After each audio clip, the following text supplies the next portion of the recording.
Welcome et bienvenue mes petits choux-fleurs à Funky French avec Monsieur Nile, le mec anglais qui croit qu'il est français.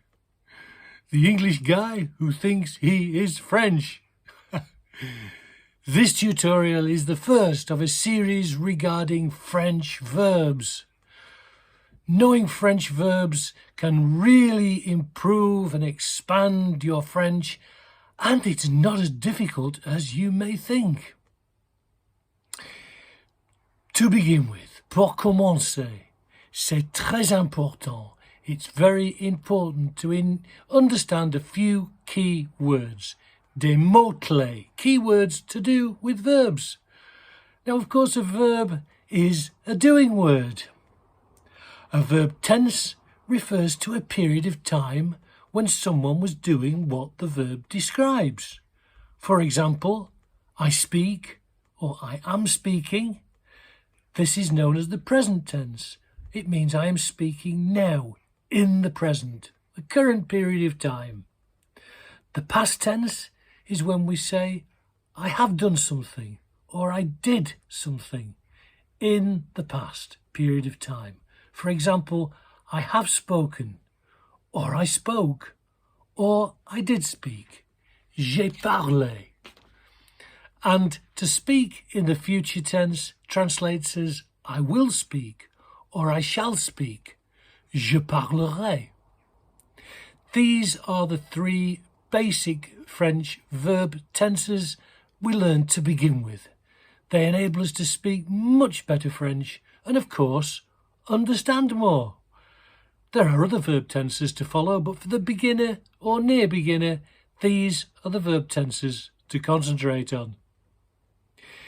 This should be easier than you may think, because each verb tense follows a pattern which you can apply to most verbs. In other words, if you learn the pattern for ER verbs in the present tense, you will expand your French very quickly. But, I hear you say, what is an ER verb? Excellent question.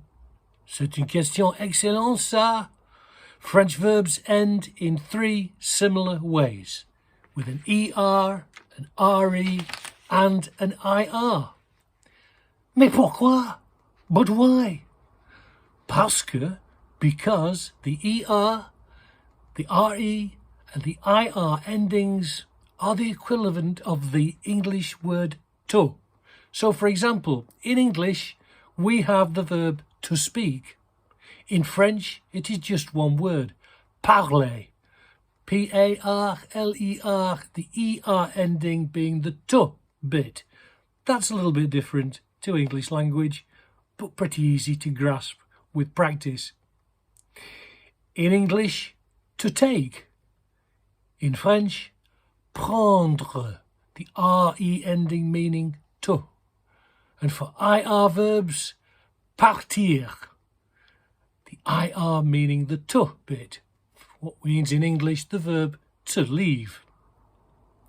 In part 2 of this series, we will look at the pattern to help us have a practical usage of verbs in the present tense, in the now. But I know you are very keen, mes petits intellectuels. So here is the basic pattern for ER words. ER verbs. Les verbes avec la fin er. For example, take the infinitive, parler. The infinitive is the technical word they use in grammar books to mean the to verb. So the ER, the IR, the RE verb, that is the infinitive. So if we take parler as an infinitive, meaning to speak, knock off the ER, and you are left with parle, P-A-R-L, which is the root of the verb. And simply, to the root, we add a series of endings, which correspond to the person doing the act of speaking. And the endings are as follows. E, ES, E, ONS, EZ, ENT, T. I need to expand on that a little bit, don't I? We're using the pronouns je, tu, il, elle, nous, vous, and il and elle in the plural, I-L-S, E-L-L-E-S. Je parle, ending with an E. Tu parles, ending with an E-S. Il or elle parle, ending with an E. Nous parlons, we are speaking, ending with an O-N-S. Vous parlez, E-Z, you speak or you are speaking. Il, elle parle in the plural, they are speaking, E-N-T added to our stem of P-A-R-L. Oh, my little chou-fleur, I will explain more of this in the second series, but these are endings which apply to all regular ER verbs in the present tense, and I will explain the difference between a regular and an irregular verb. Have no fear, n'ayez pas peur. If you follow these simple patterns, you will learn very quickly. The random approach is not so good. To learn in an orderly way is preferred by most and will be most helpful. Et la blague du jour. 3 verbs were arguing. It was tense. Oh, comment c'est rigolo, mes choux-fleurs, hein? You are now in a position to understand that joke. Verb tenses, temporal, time-bound. And a top tip, une indication importante, concerns the pronouns tu and vous. You may know that tu means you in the singular for one person, and that vous means you as a plural for more than one person. But remember, there's a little more to it than that. Tu, when you know someone well, a familiar is what it's often called.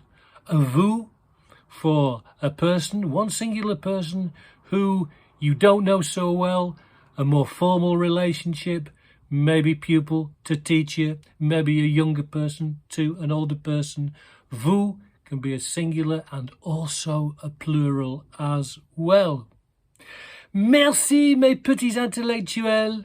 Look out for part 2 concerning French verbs.